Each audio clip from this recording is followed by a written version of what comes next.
from Painted, and today I'm going to show you how I transform old, kind of tarnished hardware. I'm sure you see this a lot on many pieces you pick up. I'm going to show you guys how to transform them from this to this.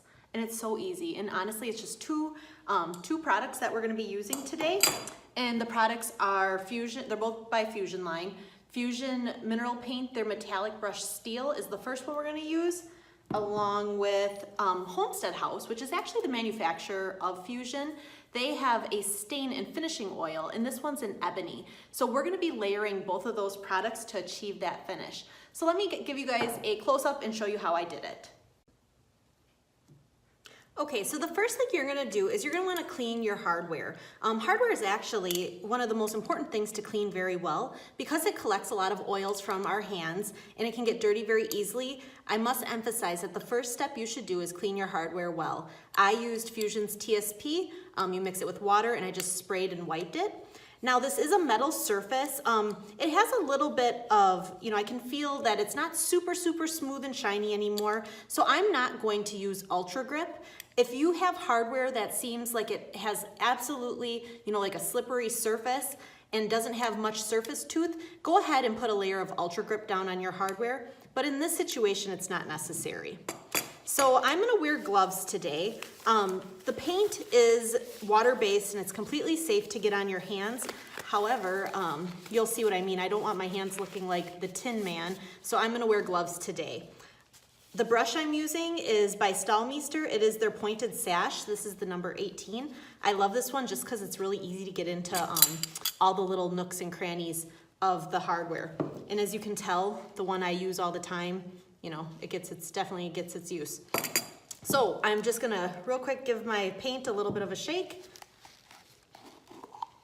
And then we're gonna put down 2 thin layers on the hardware. And it's important to put down your paint, I always say, in 2 thin layers versus trying to put down a heavy layer and get solid opaque coverage on that first time. We want our paint to function at its best, and I just think putting down 2 thin layers gives it a better opportunity to dry properly, and it just, creates a more durable finish. So I'm just going to go ahead and I'm not worried about brush strokes or anything. I'm just getting the paint on. And now you guys can see why I wear gloves, because otherwise all this paint would be getting all over my hands. So you just want to make sure on your first layer, you just, cover up all the areas. Whenever I'm working with handles, instead of taking my finger and flipping it over, I like to take my bristles of my brush like this and turn it over, and it minimizes areas, I'm not pulling the paint off. And that's it, super easy. Now I'm gonna just go ahead and allow it to dry. And then I planned ahead. So here is one that I had the second layer of the brush steel on. So this one is completely dry and it's ready for our ebony oil, our stain and finishing oil. So now what I'm going to do is open this up. I like to stir my stain and finishing oils, prior to using them. Just make sure, if any contents have settled on the bottom of your container, that you're incorporating them back up to the top.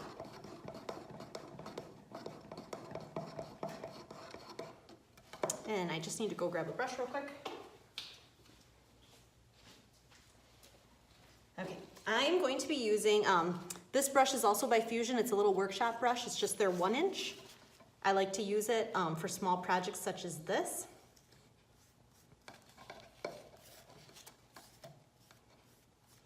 But I just want to show you guys also something.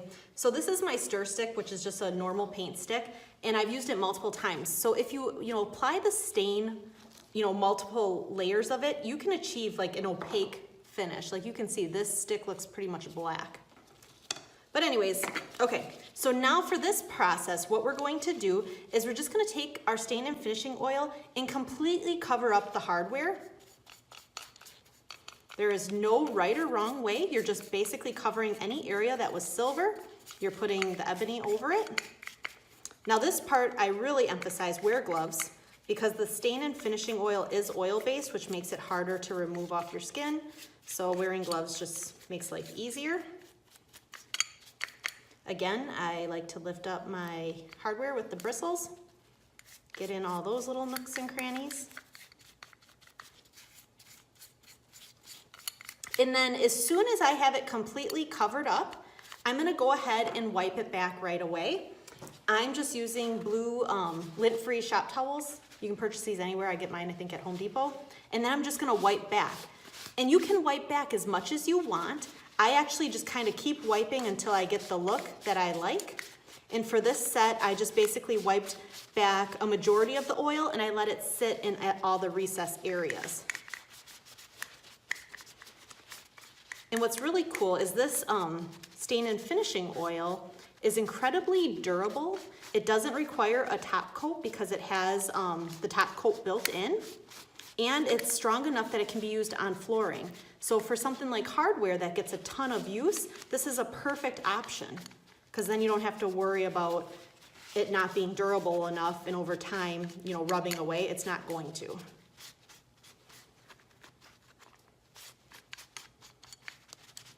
And that's it. That's how easy it is.